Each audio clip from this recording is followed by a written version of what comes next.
Coming to you from Austin, Texas on this sunny day, it's Color Commentary, and we are Adrian Gonzalez. And Michael Petchik. And neither of us got to play F&M. Yeah, stupid pre-release, man. Everyone's excited for the new cards, and I'm just over here like, when we get to play Pauper again. We did do that Rebrew series, though, where we played Pig Trinket. That was fun. That was 5 rounds of Pig Trinket. Yeah, no. That was enjoyable. Not 100% a replacement for F&M by any means, but, it's good to get some magic in the middle of the week. Yeah, and we're going to try and do those more often. So Yeah, definitely. And you've been playing a bunch of Hearthstone, so... I've gone over to the dark side, so to speak. I actually played in what equates to a PPTQ for Hearthstone today, and Trump was there. Not Donald Trump, the famous Hearthstone streamer Trump. And my friend beat him in the semis, so I was very, very proud of him. And you got to experience Hearthstone Salt in real life. You got to watch Salt from another world. This guy, after I beat him, I overheard him talking to his friends, and he was like, "Oh, he just top decked exactly what we needed, and the RNG on this game is so dumb." And I'm like, I don't know how to feel about this, but it sounds like a Magic complaint. Yeah, no. It turns out that when people get salty, it's pretty much unilateral. Yeah. It was fun. It was a lot of fun, though. I had a great time playing, so... Yeah, no. And today we're starting stuff off with a deck tech for Black-Green Aristocrats, which we realized we've mentioned a lot on the show, and we haven't actually done a deck tech for. And just to reiterate, it's interesting that this is not necessarily a tier deck, as in it doesn't put up a lot of results on Moto, but this did take down a big tournament, I want to say Argentina, earlier this year. Argentina Pauper Open. It also won the most recent season of the Pauper Gauntlet. Interesting. So it is a real deck. I guess we'll get into a little bit why we don't think it's necessarily a deck that puts a lot of results on Moto, though. Yeah. So okay. So first off, let's do a little bit of a history lesson here for people who might not have been playing as long as us. Mm-hmm. Aristocrats is named after a deck that cropped up in the Innistrad Return to Ravnica. Yes. Standard because it ran Cartel Aristocrat and Falconwrath Aristocrat. Right. And which are both creatures that sack stuff for value. So and that mechanic is older, but the term became popularized during that era because of the aristocrat named cards that had that sacrifice effect. Yeah. So this is going to be, a value sacrifice black-green deck, which I have actually never run, despite that being kind of up my alley. Mm-hmm. This is a little bit more of an aggro deck. It's definitely trying to keep its curve low and, go to the dome. So let's go into the creatures. So in terms of actual sack outlets, we've got Carrion Feeder, 1 black, 1/1, can't block, sacrifice a creature, put a +1/+1 counter on it. Very strong. And then we've got Bloodthrone Vampire, which is a 1/1 for 1 and a black, and you sack a creature to give it +2/+2 until end of turn. So it's essentially ATOG for creatures. Yeah, that's actually a great comparison. But it's actually a little bigger. I want to say Bloodthorn Vampire is a 2/2. No. You're thinking of Nantuko Husk. Oh, what's Bloodthorn? Bloodthrone is it's a 1/1 for 2 mana. Okay, and Nantuko is a 3-drop. Okay, that makes sense. Yeah. That seems to be the going rate. It seems to be 1 mana to tack on that ability. Mm-hmm. So those are your sack outlets. So very sort of aggressive oriented sack outlets. These are winning you games as a side effect. It's not just sacrifice dirtle stuff. So that would make, and before we go on, that would make the highest converted mana cost in this deck than 2 mana. If Bloodthrone Vampire is 2 mana, right? Because the rest of these are 1 or 2, right? A consumption. I think there's 1 or 2 3s in here, but it is intensely low to the ground. Very low to the ground. Sorry. But then we've got our sacking fodder. So Mm-hmm. What you're actually going to be sacking, and every one of them is kind of a 2-for-1. You're going to get 2 bodies out of it. So the first is Blister Pod. 1 green for a 1/1. You get an Eldrazi. Now I'm going to mess this up. It's the Scion? Yes. Okay. Like the car. Okay. So the Scions are the 1/1s because this deck also produces Eldrazi Spawn. Which are the O1s, yes. And I love that Blister Pod is in this deck. Blister Pod was, I want to say, not even a draft common sometimes. Maybe it was, but it was not a very good card. But in this deck, 2 bodies for 1 green mana, and it can, in a pinch, serve as a bit of ramp. Yeah. If you need that 1 extra colorless, you can always pop the Scion for it.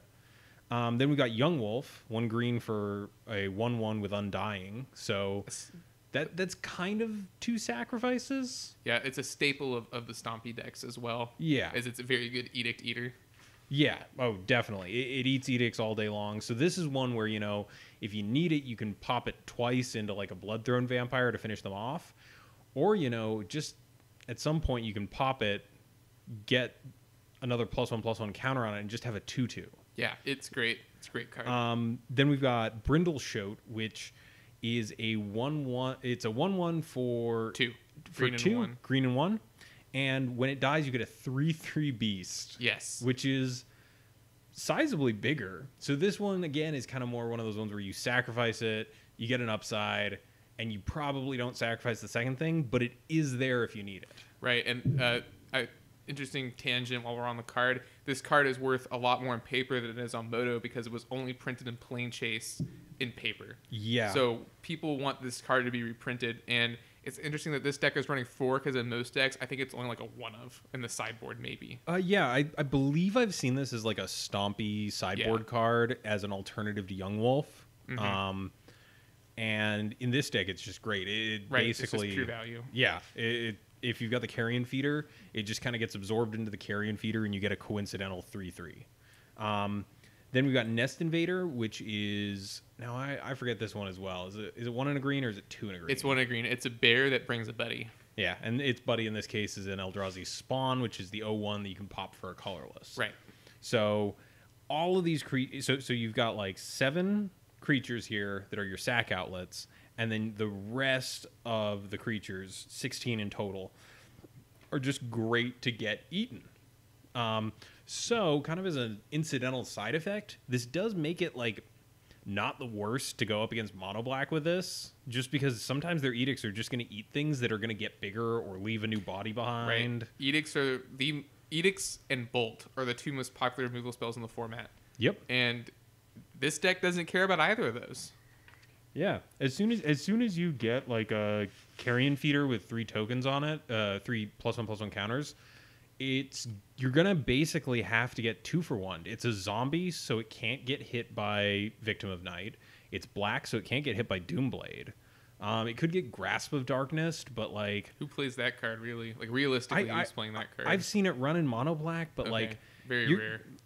Like once you get past a certain point, you're just gonna start bashing in. Right. Now I do want to note this is a slightly older list, and this list could very, very easily slot Bloodbriar into it. That 2/3 for 2 in a green. Now, let's be fair, though. That pre-release was this weekend, and that pre-release won't be on Moto until for another 2 weeks at least. So I think it comes out this weekend, actually, or this upcoming weekend. Gotcha. So there's been no testing with Bloodbriar yet in this deck in official tournaments. No, but Bloodbriar seems maybe a little win more. It does bring the curve up. It's not good to sack the Bloodbriar is the problem, right? Yeah. Well, and it also kind of needs a buddy to actually get any use out of it. Yeah. Except with the spawns and the scions, of course, because they can just sacrifice themselves at instant speed. Right. So we move into our spells. We got 2 Bone Splitters. Probably the best piece of equipment in the format. Yeah, easily. Like in terms of aggression, at least, it is hands down the most efficient. The only other deck that plays equipment that I know of is Affinity, that plays Flare Husk just to get another body on the field. We spent like 3 hours playing a deck with equipment in it. Oh, Silvok Lifestaff, but that's a fringe deck. I mean, I guess this kind of is too. I'm just saying, like, there's there's 3 pieces of relevant equipment in the format that we can think of off the top of our heads. Bone Splitter definitely being chief among them. Yeah, Bone Splitter is definitely the one you see the most, just because this is a pretty quick format and it is just hyper aggressive. Right. Then we've got 3 Hunger the Howl packs, which is basically kind of a permanent giant growth in this deck because it's so easy to get the Morbid on it. Hunger the Howl pack is 1 green, put a +1/+1 counter on something. If a creature died this turn, put 3 +1/+1 counters instead. Right. It's just an excellent finisher.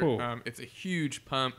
You can blow people out mid-combat with this by like sacking in this deck you can sack anything, but like in Stompy they sack the token, they get the mana, and then they dump all the stuff on their dudes. Well, come on this magical journey with me. Like, obviously, this would I think by turn 3, what you go. Dual land, Jungle Hollow first turn, second turn Blister Pod, or second turn Carrion Feeder, third turn Blister Pod, and then you know, pop one of the tokens into the carrion feeder and then Hunger the Howl Pack, and you've got a 5/5 on turn 3. Yeah, like, that's not bad. Like, that's aggressive. Then we got 4 Rancor because it's a deck with green in it and it's aggressive. Like, Rancor is easily one of the best enchantments of the format. It's so good. Do you know that that's part of a cycle? There are 4 other cards in that cycle that cost 1 mana and do something like that. I don't believe they all cost 1, but they all have the when it enters the graveyard from the battlefield text. I think we touched on this very briefly on our EMA spoilers, just because Undying Rage, is that part of that cycle? It is not, I believe. Oh. I believe Undying Rage actually came later. Gotcha. I think there were actually 2 cycles of these. There's one in Urza's Saga and one in Urza's Legacy. But Rancor is just so incredibly busted in comparison to the others. Like, I mean, it's like cranial plating, right? Yeah. Except this gives evasion. Right. Like, it lets you... That's the most important part about Rancor. If Rancor was just 1 green for +2/+0 that, you know, could be recycled, it would basically just be a kind of weird bone splitter that only green could play. Mm-hmm. Except that trample just pushes it over the edge. Yeah, the trample is what makes it really ridiculous. Then we got 4 tragic slips. Like, stuff's dying anyway. You might as well get that -13/-13.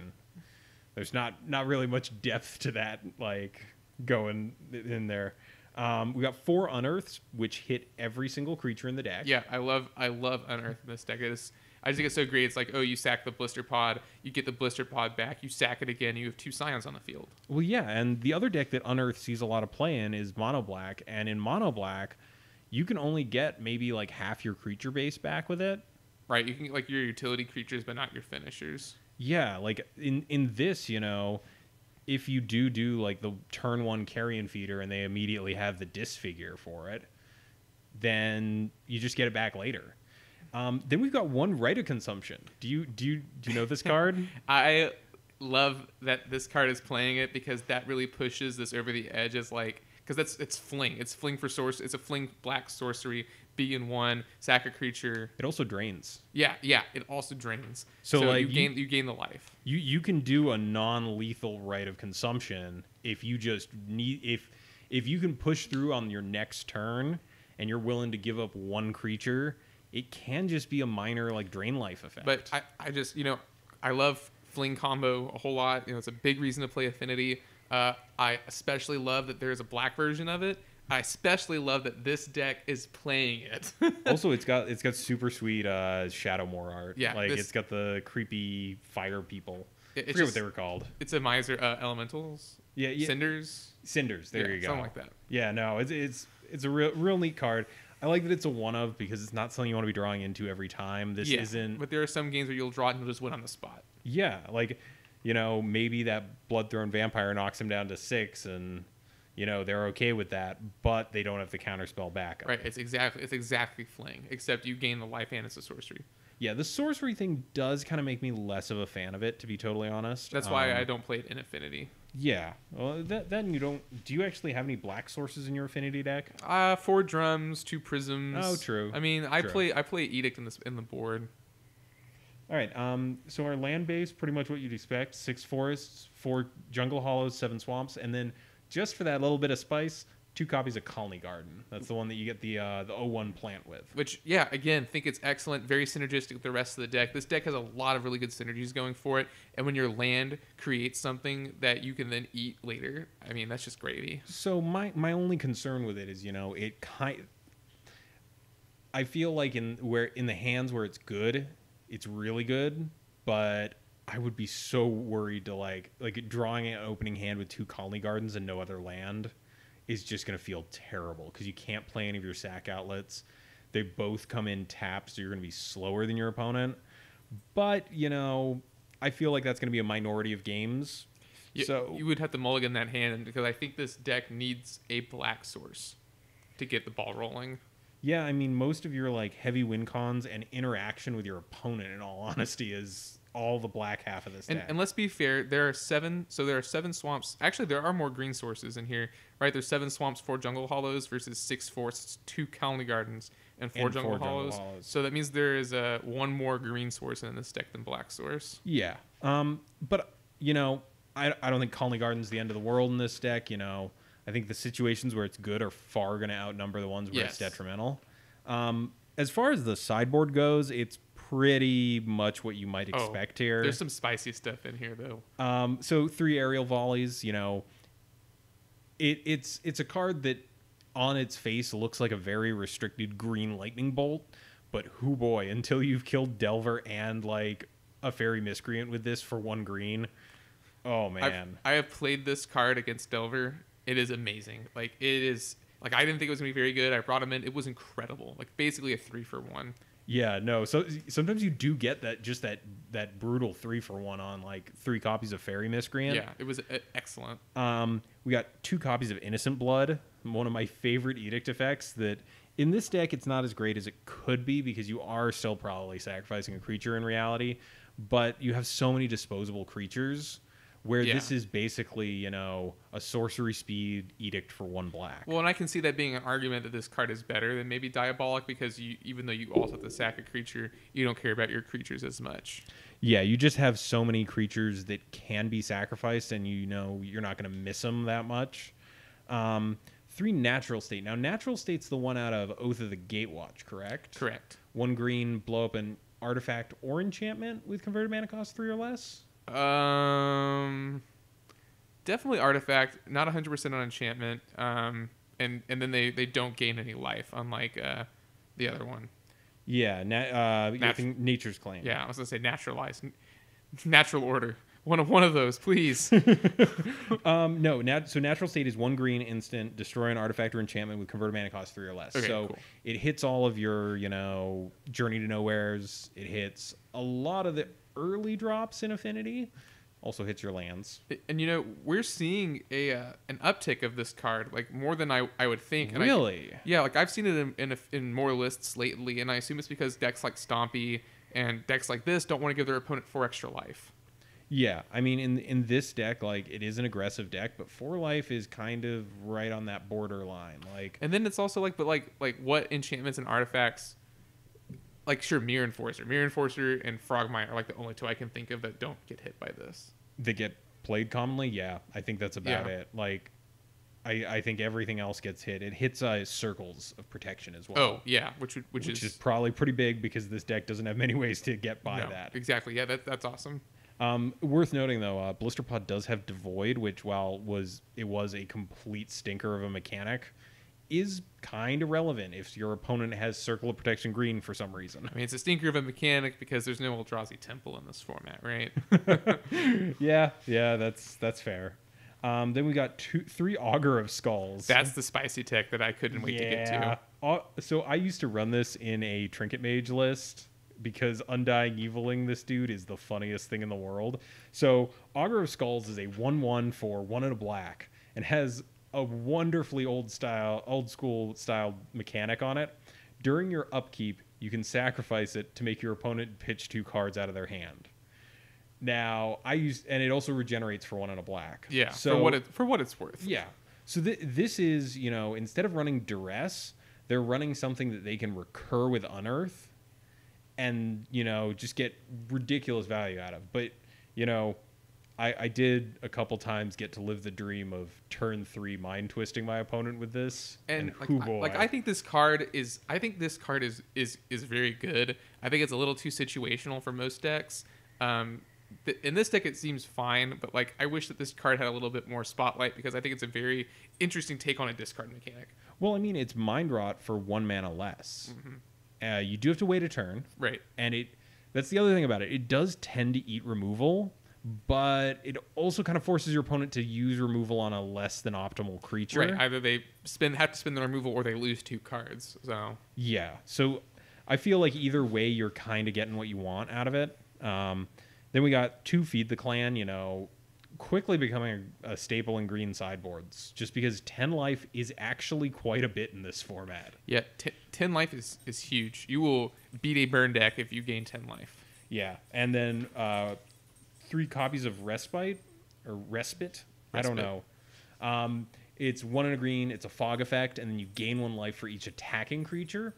I'm kind of curious as to why this is being run over Moment's Peace. Yeah, also why 3 copies of it? Like that seems very high for an aggro deck. Yeah, I mean it does let you get kind of the drop on the super go wide strategies. Like against goblins, that seems great. But I kind of would have preferred this to be like maybe 2 copies of Moment's Peace, because while you don't gain the life, you do have the flashback. So like someone was actually, I saw a discussion the other day online about like, why haven't we seen a fog that draws a card? And someone pointed out Moment's Peace is a fog that draws you another fog. So I don't know. I kind of would have liked to see... Moment's Peace is an amazing card. Yeah, I kind of would have liked to see 2 Moment's Peace in here instead of that. But I feel like Respite probably gets the job done. So, yeah, this is just like... This is an exceedingly fair deck as well. Like, there's no shenanigans here. It's just a black-green value deck that once in a blue moon, let's say 1 game out of 10, you'll get to combo kill your opponent with Rite of Consumption. But most times, it's just going to be straight beats, 1-for-1ing, good old-fashioned Magic. Yeah, no, like... And I was glad to see that this won the Pauper Gauntlet. Because that was 70-odd decks, and this was the one that managed to go the distance out of all of them. And like we talked about earlier, not a tier deck on Moto, or as far as MTG Goldfish is concerned. No, I had to dig for this list a little bit, actually. And actually, that brings me to another kind of minor note that I want to bring up. This will be the first episode we have that's going to get mirrored on Magic Gathering Strat. Oh, expertly brought up, Mike. Yeah, we were talking with Dan, the Fan of History, the, I believe, owner and proprietor of Magic Gathering Strat. And as far as we know. And he offered to, have a mirror of our podcast uploaded on their YouTube. So hello, Magic Gathering Strat fans. Yeah, hey, we're among good company. Like, I definitely enjoy a lot of the content they put out. They're definitely one of my go-tos when I want something on in the background at work. But, if you're just joining us for the first time, thank you. Thanks for giving us a chance. Yeah, definitely. If you manage to live in a corner of the, Pauper Magic community online that we haven't bombarded with posts about our podcast, hello. But moving into some more serious discussion. So tomorrow, we're recording this on Sunday, first off. Yeah, so it may be tomorrow, but it may be Monday by the time you're listening to this. It probably will be. I'm going to be honest. I don't want to stay up till 1 editing this. That's fair. But Monday, banned and restricted announcement. Yep.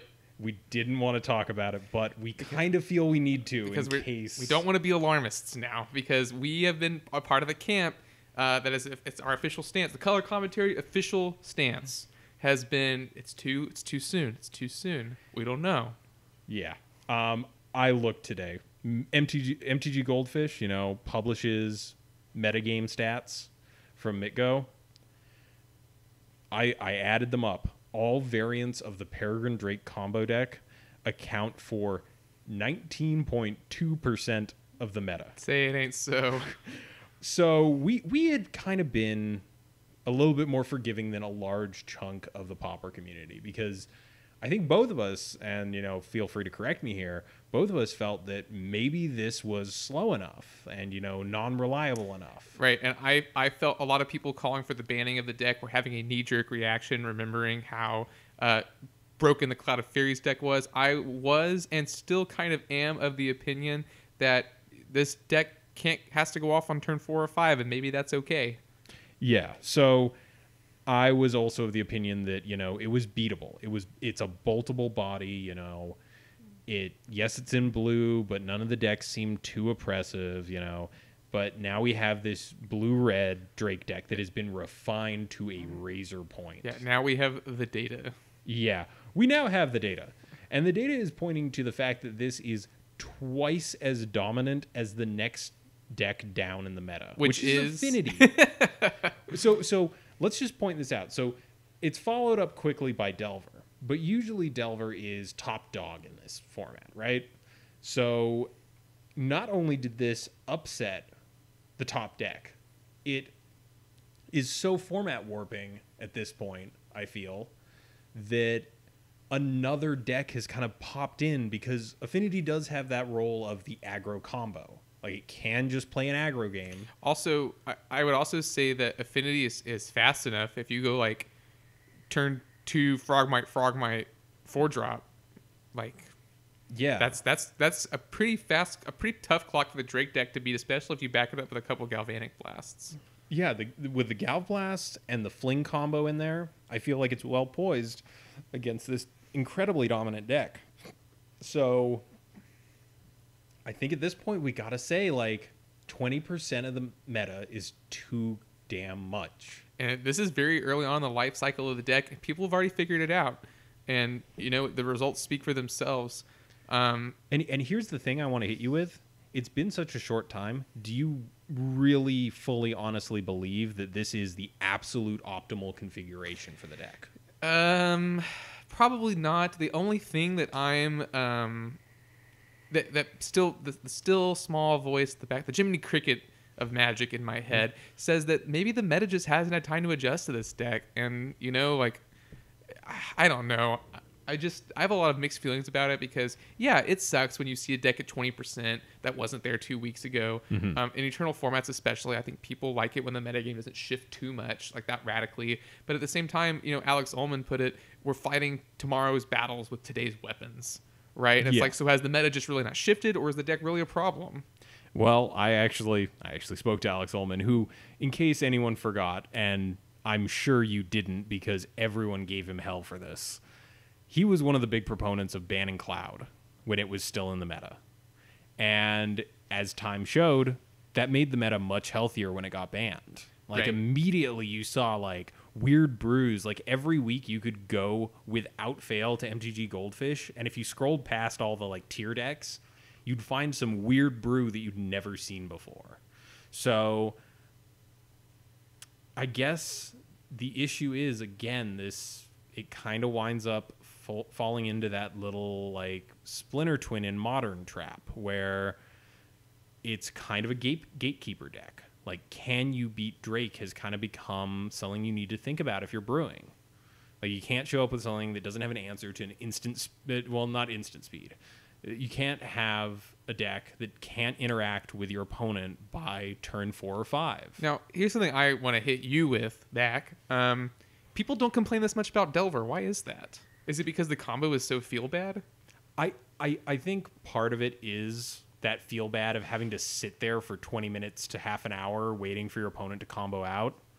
And I definitely think on MTGO that's a very fair complaint. Obviously, we play in paper as well. And in paper, it's a lot less painful to play. Yeah, because you can demonstrate loops. Exactly. As soon as someone gets it online, you can kind of be like, okay, how are you going to loop this to win? And if, you know, they just say, all right, flicker these two, infinite mana, flicker Muldrifter and Wall, draw my deck, find the Caravex Torch. Well, I'm good with that. Here's another thing I want to hit you with real fast. Something that we've talked about a little before that bears mentioning here is that Sinkhole is a legal card where we play. Sinkhole is extremely good against this deck. But I don't really think that's what's keeping it back. Like, it's been legal for a while. Like, there's one dude locally who plays Sinkhole.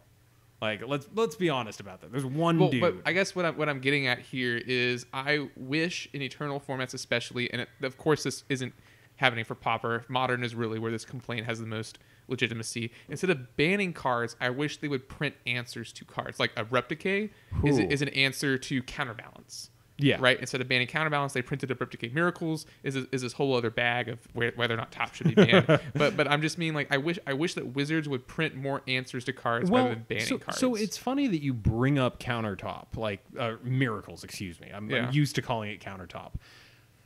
Isn't, like, one of the big complaints is in part that deck is highly dominant, but also it takes an age to play in paper. That's true. Yeah. Like if someone can't top quickly, you know, it does become a problem. And there's also been stories of, you know, someone basically just having their win con in the top 3 and cycling it around so that they can drag the match out. They win at like minute 40, and then their opponent can't possibly beat them in time to get a tied match. So I feel there's some level of similarity there in terms of player complaints. Mm-hmm. You know, I don't have my finger quite as on the pulse on when it comes to Legacy, so I don't want to begin to touch that. But I definitely feel like the time is part of the reason why people are so, you know, angry about this. And I also feel like without Cloud of Fairies, Delver is kind of just a fair deck. Like, think about it. Like, I think the only card in there I would label potentially broken or like stupidly powerful is probably Snap and Delver. And both of those are just kind of tempo-y plays. Like, Delver is good if it flips early. And Snap, sometimes, it's the gotcha moment during blockers. But I see what you mean. It's still a deck that 1-for-1s you. They have to counterspell something, but they spend a counterspell to do so. The only card that kind of isn't is fairy, the counter fairy. Oh, Spell Setter Spray. Thank you. Yeah, Spell Setter Spray. Like, I don't know. I feel that that's the reason people have never called for a banning to nerf Delver, is just the fact that it, like, you've played against it. It feels very good, but does it ever feel like it's unfair? Yeah, I guess not. Like, I think that's the reason why no one's ever called for banning in Delver. I mean, people have, but it's usually pretty quickly dismissed by the community saying Delver's just been here. Like, well, and that's sort of the argument I'm setting up is like, if you are just like, oh, we got to ban Drake combo, it's like, well, then Delver's just going to be the best deck again, right? Yeah. I mean, the meta goes back to where it was a month ago. Yeah, I assume that if it gets banned, we very, very quickly see a shift back to what we saw before, mono blue, Stompy, mono black, Affinity, Kitty. Like, that's the only major change I think I would expect is Jeskai Kitty comes back in much larger numbers. Which is, it also is kind of a shame because I actually do like blue-red control as a deck. Like, I don't know. It's refreshing to have a counter burn deck, which is like kind of not a thing in Pauper. Well, I mean, if you go back like a year and maybe a year and a half or so, do you remember there used to be blue-red Delver, not Delver Fiend, just Delver splashing red for like efficient burn spells. I do not remember that. Oh, you don't? Oh, okay. Sorry. Well, it wasn't ever as dominant as mono blue just because of the mana issues within Pauper. Yeah. But like, it was a pretty fair tempo-y deck, and it just kind of existed, and it was never really a problem. So I think maybe the only change I could see in the meta is someone figures out how to put together a competent blue-red control deck again, right? And it starts doing okay.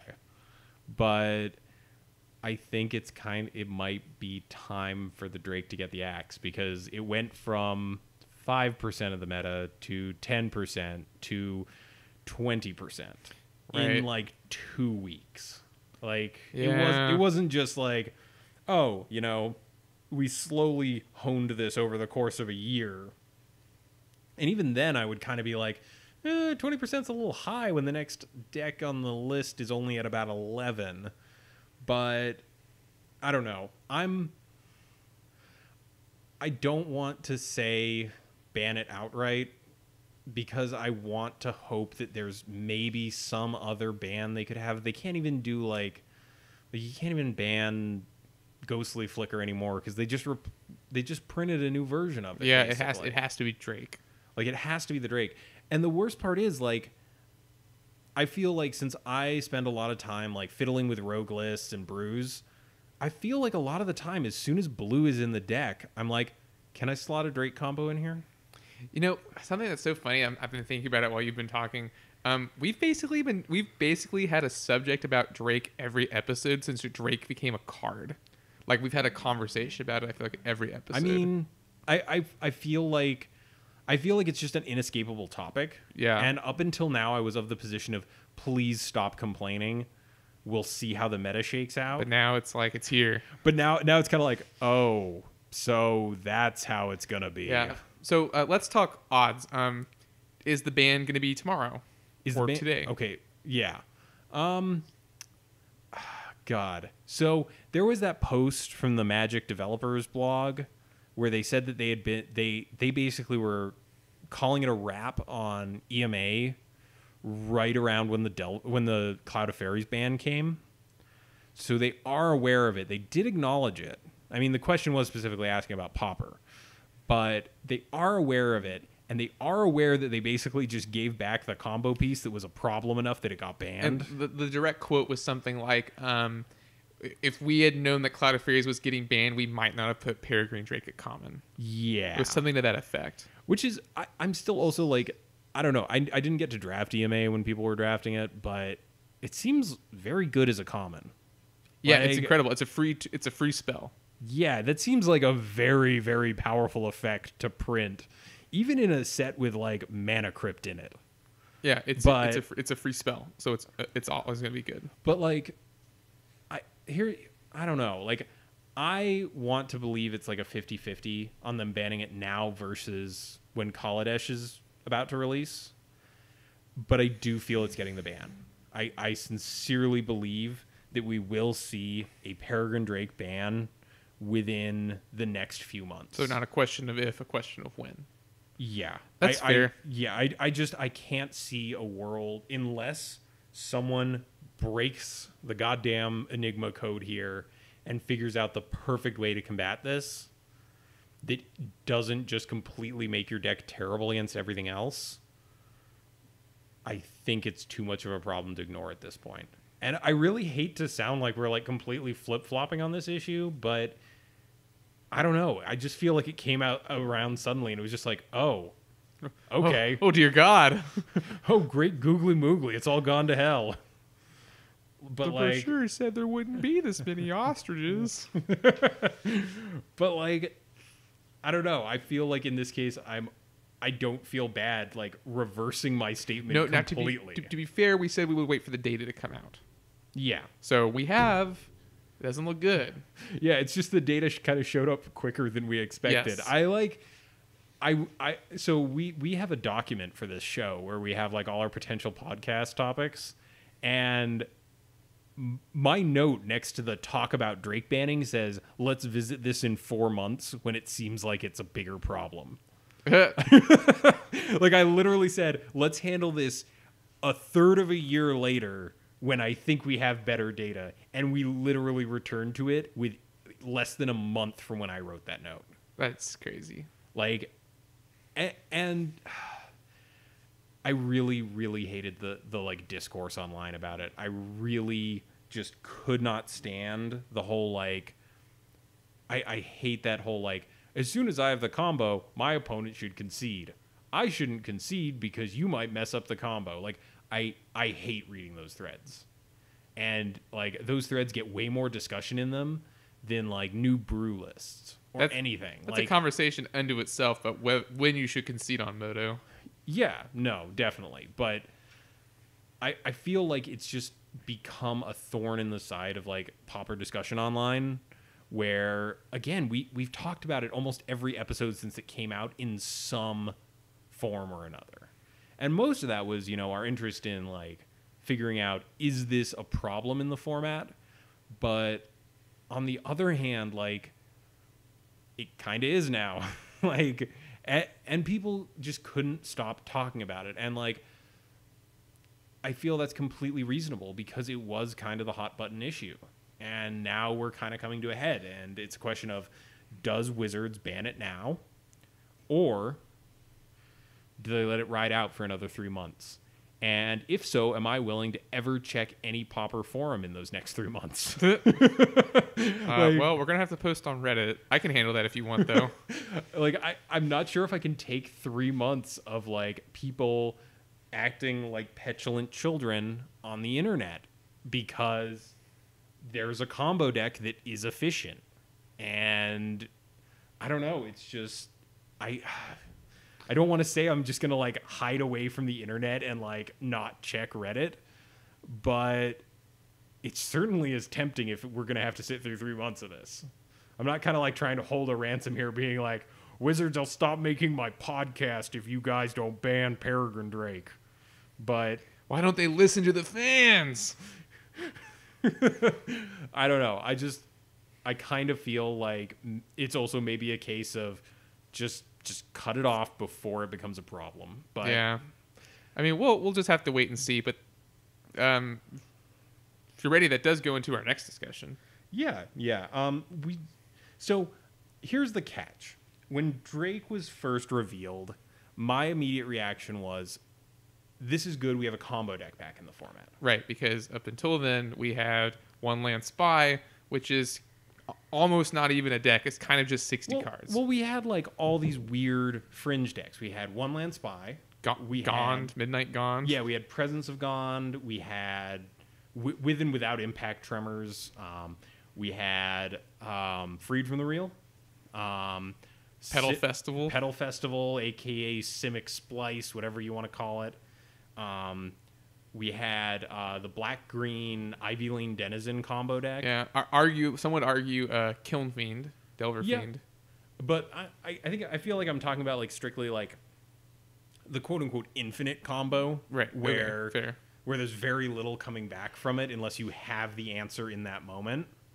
So I was excited to have one of those decks back in the format because it's kind of the rock, paper, scissors, you know, control beats combo, aggro can beat control, combo beats aggro because it's a little bit faster, or however you want to lay that rock, paper, scissors out. And now that it's back, it's kind of like, why do you have to keep doing this in Blue Wizards? And I really honestly think that's it. Like, going all the way back to our first episode where we talked about Delver's only so good because it's in blue. Well, and that's the thing, right? The reason that Drake is so good is because it's a blue deck. It has Counterspell. It has Ghostly Flicker. It has card draw. It has everything. It's a control deck that combos you. Exactly. And I feel like if they can present us with an infinite combo that's better than what we have now, like Presence of Gond is Pauper's Splinter Twin, and it's probably tier 2 or 3. Yeah, it's not very good. But the reason for that is it's in green-white, and sometimes red even. Like, as soon as you hit the third color, you're starting to get real dodgy there. Yeah. But I feel that because it's in these two colors, that, you know, you've got Vines of Vastwood and you've got, what's the other one? Apostles Blessing. There we go. Because those are kind of your only two ways to protect your combo pieces, it never gets out of hand. Right. Like, sure, they steal games, but... Yeah, I agree with you. Also, yeah. You just want a happy medium here, guys. Yeah, like Thermo Alchemist, it's up to you, basically. make a good combo deck. Actually, like, I'd actually be very okay with that. I would be very okay with a turn 3... and that's still a wall flicker me walls deck, you know, because it's like it could be because you make infinite wall cycles, and then with each iteration you tap and untap the Alchemist. And I mean, in that deck, I feel like you're probably playing Archaeomancer just because it's 3 mana instead of 4. But then 5. I couldn't say flicker me walls, Mike. I really, there's a handful of phrases I've heard in my life that I never want to hear again, and I feel like Flicker Me Walls is right up there. We're getting t-shirts now. Everyone, hashtag it. Hashtag Flicker Me Walls. Oh, okay, so I guess you could do it that way, and it does leave it a little bit more vulnerable because it doesn't give you that other angle of attack, which I think is what the blue-red Drake deck has going for it in droves, is the fact, like, we literally just the other day were recording Rebrew, and we got beaten by blue-red Drake, and they never attempted the combo. Right. And I think that's the big issue, is that it plays a fine control game. It also plays a very good and very efficient and very hard to deal with combo game. So unless you can answer both of those, it's a little tricky to ever deal with it. So I don't know what the answer is, and I think that's the thing. Do you think it's because the limitations of Pauper as a format prevent there from being a solid combo deck that also doesn't run hog wild over the fair decks of the format? Well, yeah, I think that's kind of the issue, is you have like 2 modes for Pauper combo decks. Unattainable Rube Goldberg, like 5 or 6 card interaction jank. And then just like this, as soon as I get this combo in place, there is literally nothing you can do. If you don't show me the Bolt or the Terminate or the Edict effect, we can just go to game 2. And what I want is like a happy medium where it's like, I don't know, maybe something that combos turn 5, like at the earliest. But because that's the thing, like, I feel it's one of the limitations of the lower power level in some ways of Pauper. I'm going to pretend you didn't say that. Well, I mean, there are some effects we just don't get, right? Free counterspells being chief among them. Free counterspells is one of them. Actually, well, days kind of. But. I mean, we've got days, but I don't know if Drake combo is getting juked by days, you kind of deserved that one. Yes, definitely. I don't know. I feel like days everyone knows to play around once you're trying to like do something really important. But well, yeah, you raised a good point though. The free counterspell in Force of Will. Force of Will keeps legacy combo decks in check. And honestly, that's why Control in Modern is so bad, because there's no free counterspell. There's not even a days in that format. Yeah, there's no. There's not even Force Spike. Actually, Force Spike would make Modern a much more pleasant format. I feel. There's Mana Tithe, but not Force Spike. Yeah, There's another topic in there about how I feel. I feel that like soft counters in white is a good thing, but we'll get to that another time. We'll tackle that some other day. But yeah, I feel like in order for there to be a good balance, we need a combo that can be answered in a reliable way without forcing you into like incredible deck building constraints, right? Because there's kind of like, again, not to harp on the whole Splinter Twin thing, but it was like, okay, so Splinter Twin's a big combo. Now, Jund is sideboarding Rakdos Charm because sometimes it just gets them when they combo out. And there's this back and forth, but we kind of have a more limited palette of sideboard cards. Like, I don't know if you've noticed this, but most sideboards are kind of paint by numbers at this point. Like, barring, like, I guess Affinity has a lot of play because it is technically a 5-color deck.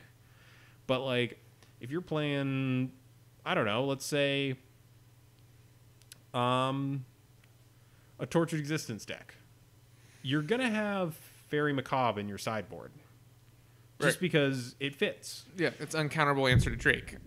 Yeah, or any other graveyard synergy, really. Like, it's great in the mirror in that deck. But... Well, imagine if Pauper had, like, Rest in Peace. Yeah, right? I don't want to imagine No, that. I'm just saying there'd be no Drake combo deck. There's no like, Void. Not like... Yeah, no not Urza's Void. Like, Leyline of the Void. Yeah, Leyline of the Void. Rest in Peace style effects. Like... I want to say that there's a happy medium, but I'm not sure if there can be. Like, it feels like we're either going to live in a world of unimpressive combos or completely oppressive combos. So this is another good point then. In that case, do we want Pauper to have any combo decks at all? Or would we rather stick to the hallmarks of the format, which are creature decks with better removal than creatures, where they bash into each other endlessly? For me, that's fine. And then there's some good control decks. Like, I'm okay with that style of Magic. I don't really like playing as combo decks. Just personally, I understand the role in the format, but yeah, sure. So let me hit you with this. We actually, before this show, were talking, and you referred to Affinity as kind of a combo deck because it does kind of have a combo out. The catch is with that one, and why I don't think anyone's ever been like ban Fling or ban Atog, is you kind of go super all in on that. Yeah, you have to basically you have to know for sure you're going to be winning right then. Yeah, so maybe that's more the answer, like an incredibly fragile combo that's not like it has a clear weakness that is not that doesn't force you to make your deck weird to work with it. So because you're saying Fling is the perfect combo. I'm saying Fling is a combo I have never been mad about. Yeah. Like, I've definitely been like irritated when it's like, okay, as long as my opponent doesn't have a Fling, they're top decking, they have like a 2 in 40 chance here, I can win this. Like, top deck Fling. Yeah, it feels like they always get the Fling. Luck, right? skill, victory. But like, I definitely feel that Fling is a less salt-inducing combo in a lot of people because it never feel like, I don't know, personally it never feels that bad. It just feels like, okay, if I had had the counterspell there, you would have just been without a board. But I don't know. I guess that's kind of what I'm trying to get at. Like, there's some happy medium of combo that doesn't make people super salty about it, and is still efficient enough that it wins games. So I don't know what it is and where we're going to find it, but I just want there to be a good combo deck. And I feel like another part of it is just the fact that as soon as you pass 2 colors in Pauper, your mana base starts getting real messy. Mm-hmm. So I feel like I guess you might be right. Is combo something that Pauper needs as a tier 1 strategy? Yeah. I don't know, because clearly no one's happy with Drake except for people who play Drake, I guess. But well, even people who play Drake aren't super happy about the way people react when they play Drake. Yeah. It's like I thanks feel for being cancer, bro. Yeah, exactly. Like it's not helpful to the format as a whole to have this deck running around. And I don't want to be like super like posy unity and shit here, but at the same time, like it is something that I care about, like the community coming together and like not being assholes to one another. Yeah. But I don't know. I guess we're coming pretty close on time here, just kind of wrapping things up. You know, I would like to reiterate what I said in one of these terrible posts on Reddit. Please, just let them make up their mind if they want to ban it or not. Yeah, you have no influence over Wizards here. Don't be terrible to your opponents online because they're playing a deck you don't like. That's literally the worst thing you could do in this situation. Just etiquette 101. Let's see how this shakes out. Well, that's all we got for today. Thanks to Pat's Games for giving us a place to play Pauper almost every week, except for pre-release weeks. Thanks to L for the use of his song Quantitative as our theme music. His music can be found on SoundCloud under the name LLL. Remember to subscribe to us on YouTube, follow us on Twitter, like us on Facebook. We're also on iTunes, and if you subscribe there, please leave an iTunes review. It really helps us out. I should also note we're back on Google Play Music. I finally got it working. Nice. I had to send like 3 support emails, and they never told me they fixed it, but it looks like if you are on a Google device, you can finally subscribe to our podcast. If you have an idea for a discussion topic or a deck list you want us to discuss, you can use the contact form on our site or email us directly at colorcommentary@gmail.com. I'm Michael Petchek. And I'm Adrian Warzales. Signing off for Color Commentary.